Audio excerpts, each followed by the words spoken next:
जम्मू कश्मीर 2024 की असेंबली के चुनाव में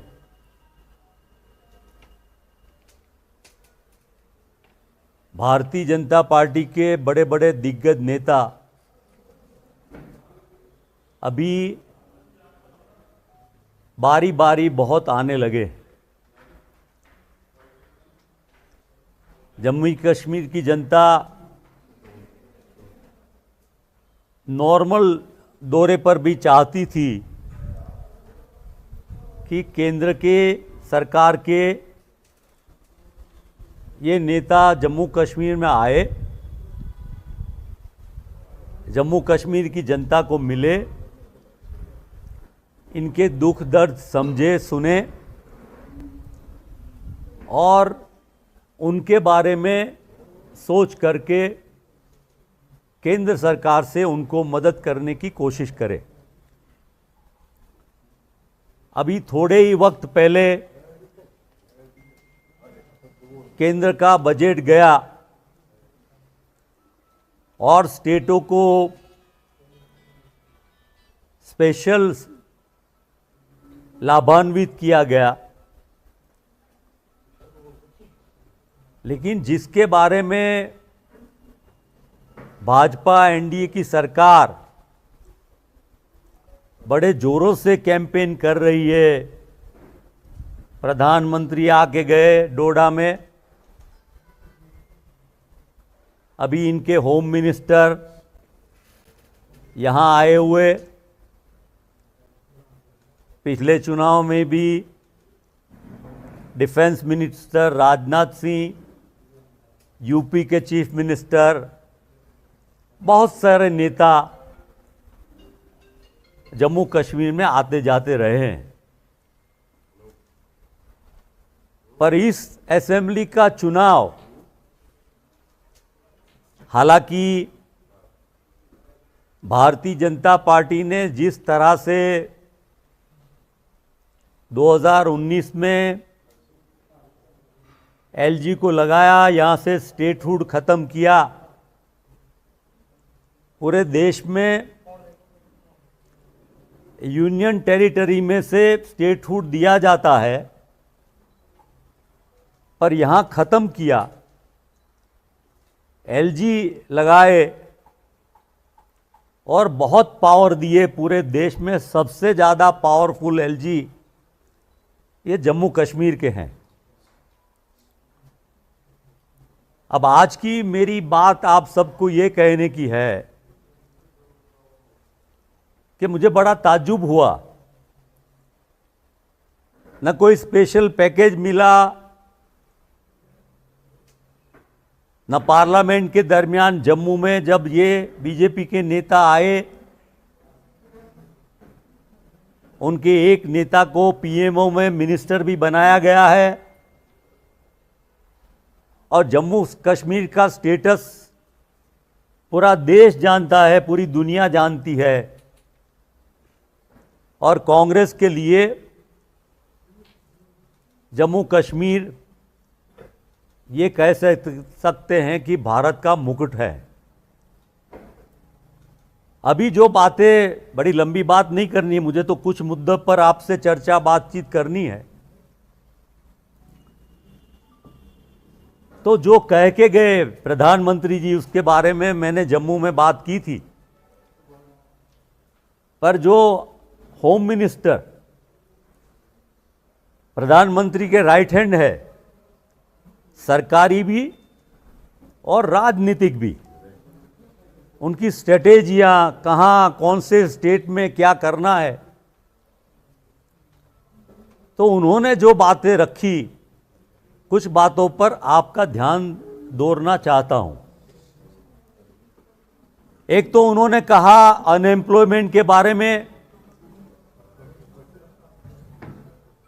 कि आने वाले समय में जम्मू कश्मीर के युवाओं की उम्मीदों को पूरा करना चाहते हैं और इसके लिए 5 लाख जॉब की बात भारतीय जनता पार्टी ने की।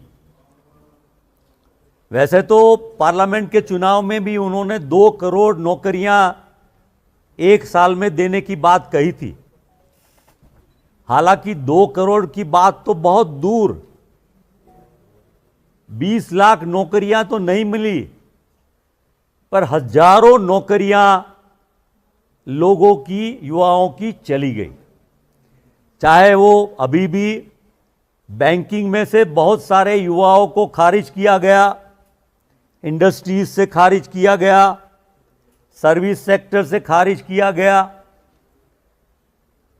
अब 5 लाख नौकरियां अगर हम कहना चाहे तो एक साल में करीब 15,000 करोड़ का बजट चाहिए।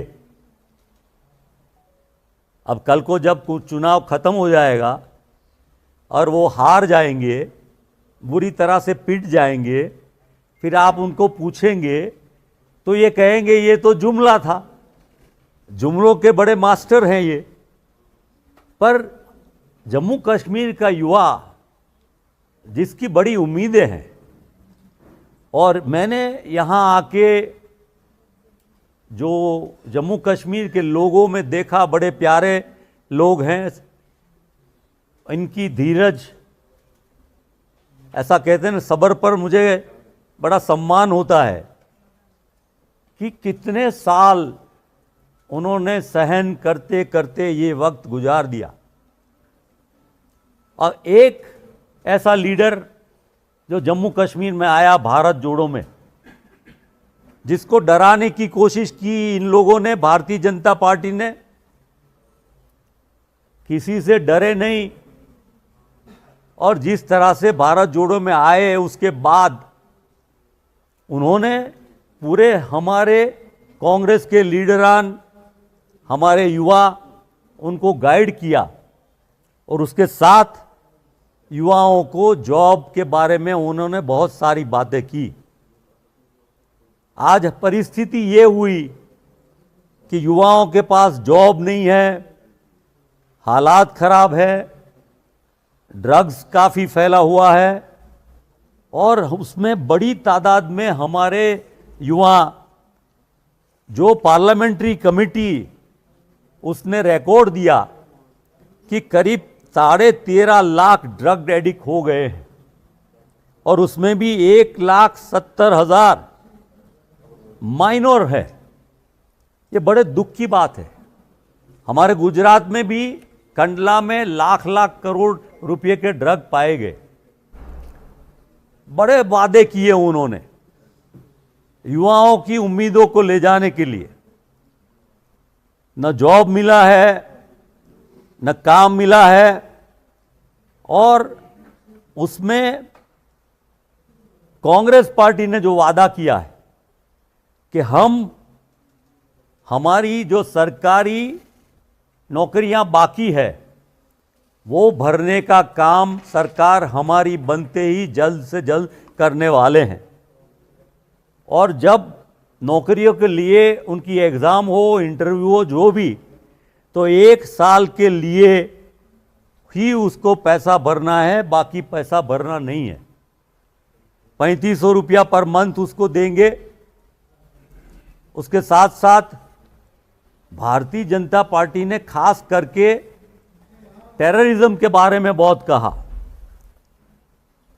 अब आपने भी देखा है कि जम्मू कश्मीर के हालात कैसे रहे।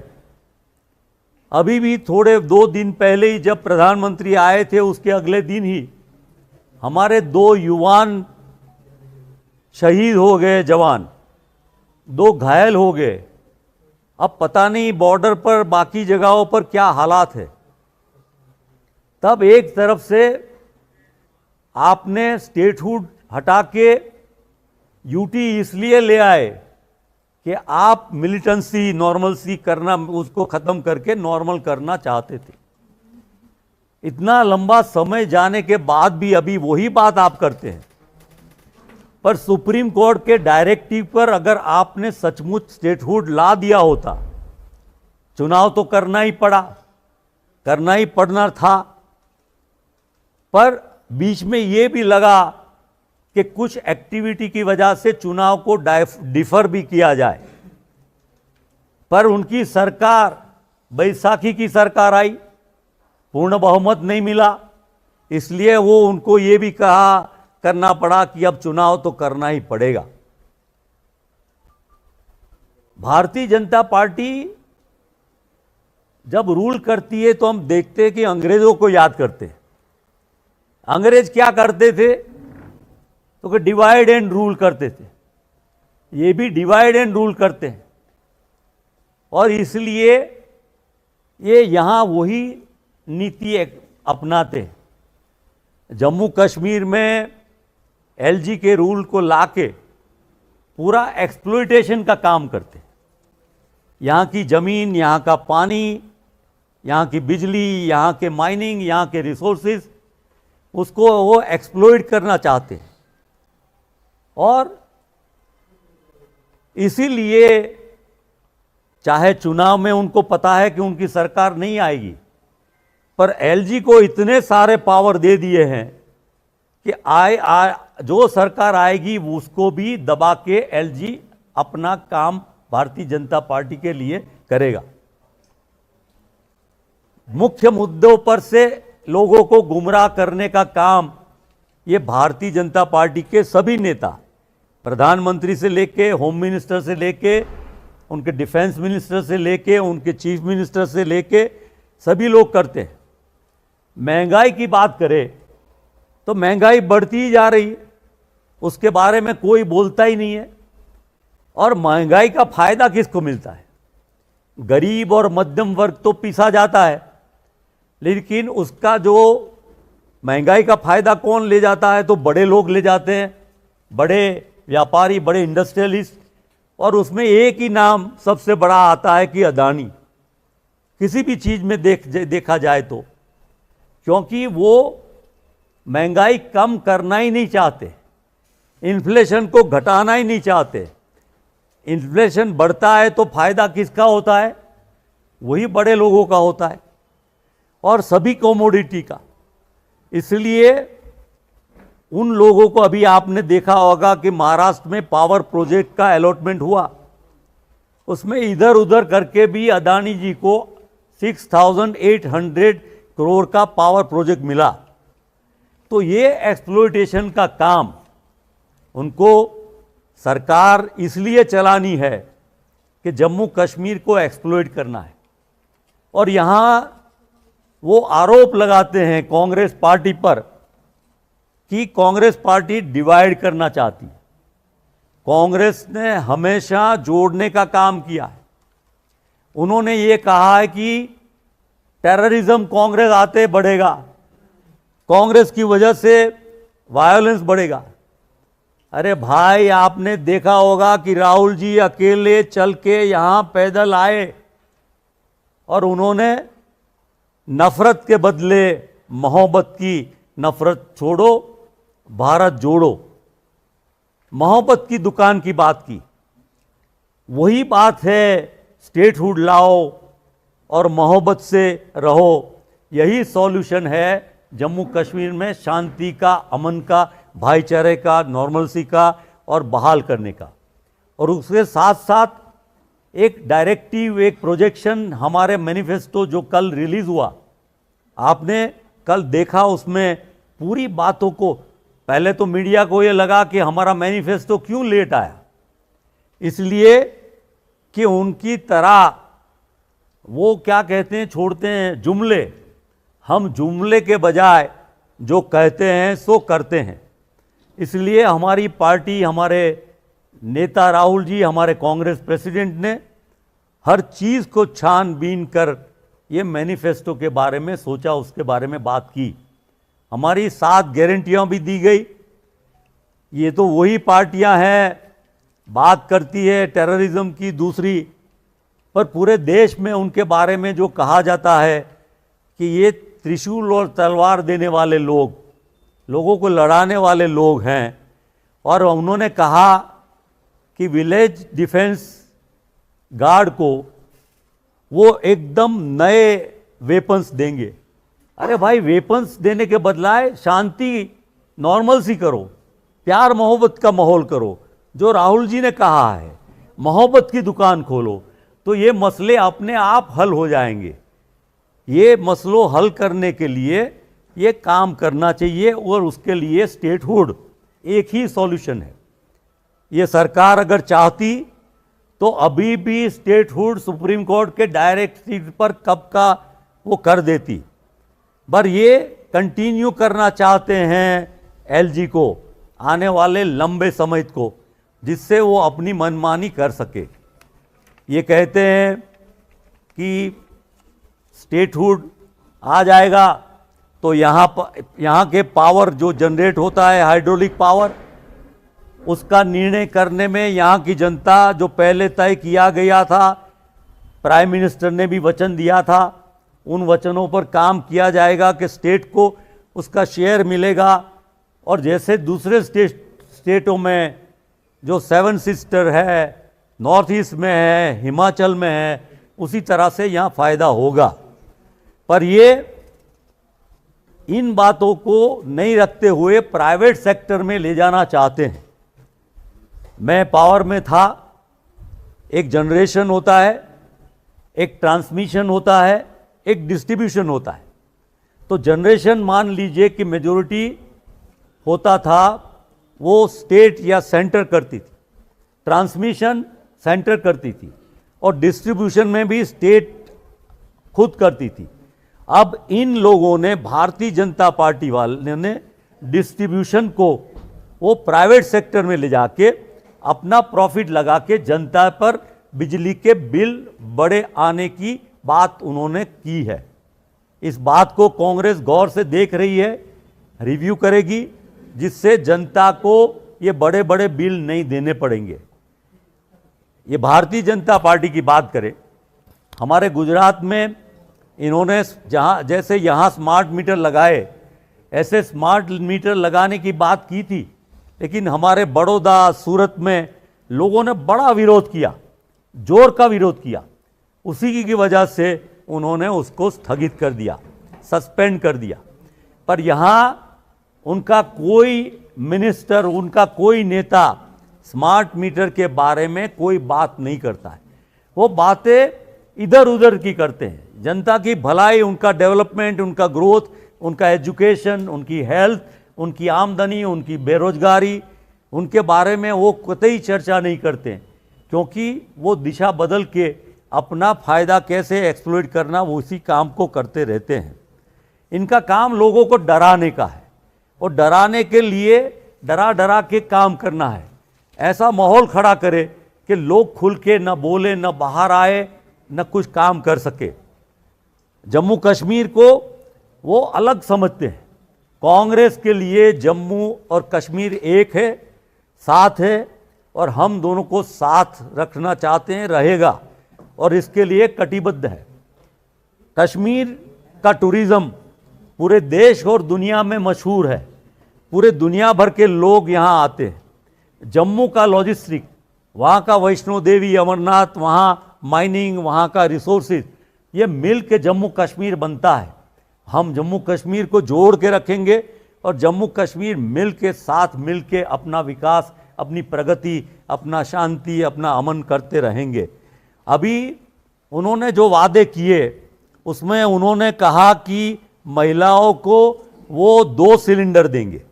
अब 2 सिलेंडर, मान लीजिए कि कांग्रेस 500 रुपये में सिलेंडर देती है कुछ स्टेट में, 1000 रुपया हुआ, 12,000 रुपये हुआ, तो कांग्रेस महिलाओं को 36,000 रुपये देती है। तो ये तो कुल मिला के 36,000 भी उनके नहीं होते हैं। ये कुल मिला के आप गिन लो तो उनके 20,000 से भी ज़्यादा नहीं होते हैं। उनके वायदे बड़े खोखले हैं। नए प्रोजेक्ट्स लाने की बात, नई बात करने की बात कि हम बहुत सारा डेवलपमेंट लेके आने वाले, ये जो नया डेवलपमेंट लाते हैं उसमें जम्मू कश्मीर के बारे में नहीं सोचते, उनके युवाओं के बारे में नहीं सोचते। ये नए प्रोजेक्ट में इनके जॉब के बारे में, कॉन्ट्रैक्ट के बारे में, कमीशन के बारे में, वो बाहर के अपने जो लोग हैं उनके लिए सुविधाएं बढ़ाने का काम करते हैं। हमारे जो पर्टिकुलरली महिलाएं हैं उनके लिए भी उनकी बातें उन्होंने यूपी में कहा था, अमित शाह जी ने, कि यूपी में कहा था होली से दिवाली तक हम आपको गैस सिलेंडर देंगे, वो उनको अब तक नहीं मिला है। आप उनके पूरे के पूरे जुमले देख ले तो उन जुमलों में उन्होंने कोई भी ऐसा बड़ा काम करके जनता के लिए नहीं दिखाया है। वो डेवलपमेंट की बातें करते हैं, जीडीपी की बात करते हैं, उनसे बेहतर तो जीडीपी डॉक्टर मनमोहन सिंह जी के टाइम में यूपीए सरकार में था, और उनका ग्रोथ वर्टिकल है, जहां 2, 4, 5 इंडस्ट्री वाले बहुत बड़े हो जाते हैं, पर कॉमन मैन, गरीब, मध्यम वर्ग, उसके फायदे के लिए कुछ नहीं होता। ये कांग्रेस पार्टी की बात करते हैं कि कांग्रेस पार्टी ऐसी है वैसी है। मुझे लगता है कि कांग्रेस पार्टी को वो समझे ही नहीं है। कांग्रेस पार्टी को इस देश की जनता अच्छी तरह से समझती है। कांग्रेस पार्टी ऐसी है, ये सैक्रिफाइस की पार्टी है, ये पब्लिक की सर्विस करने वाली पार्टी है, पब्लिक को पावर टू पीपल देने वाली पार्टी है, ये कमिटेड टू लोग की पार्टी है, ये कॉन्स्टिट्यूशन को मानने वाली पार्टी है, ये डेमोक्रेसी को मानने वाली पार्टी है। ये भारतीय जनता पार्टी तो ये पार्टी है कि पिछले 52 साल तक नागपुर में आरएसएस वालों ने कभी तिरंगा नहीं लहराया था। वो तो पार्लियामेंट में जब वाजपेयी की नेतृत्व वाली सरकार थी, उसमें जब सवाल उठाया गया तब से इन्होंने तिरंगे की बात की, फिर तिरंगा लहराया। यहाँ आके वो कांग्रेस को सिखाते हैं, वो ये कहते हैं कि कांग्रेस परिवार गांधी परिवार। अरे भाई, गांधी परिवार तो बलिदान और त्याग का परिवार है। महात्मा गांधी ने देश को आज़ादी दिला के ये अपना बलिदान दिया था। इंदिरा जी ने गोलियां खाकर इस देश को एक अखंडित रखा था।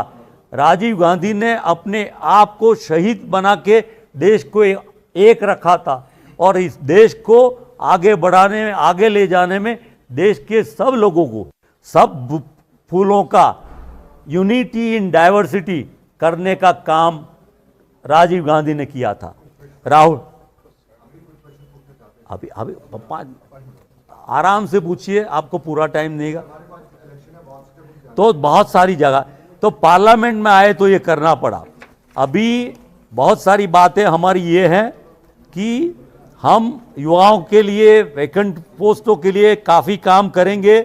हम वो रिजर्वेशन के बारे में ये कह रहे हैं कि कांग्रेस पार्टी रिजर्वेशन को हटा देगी, मिटा देगी।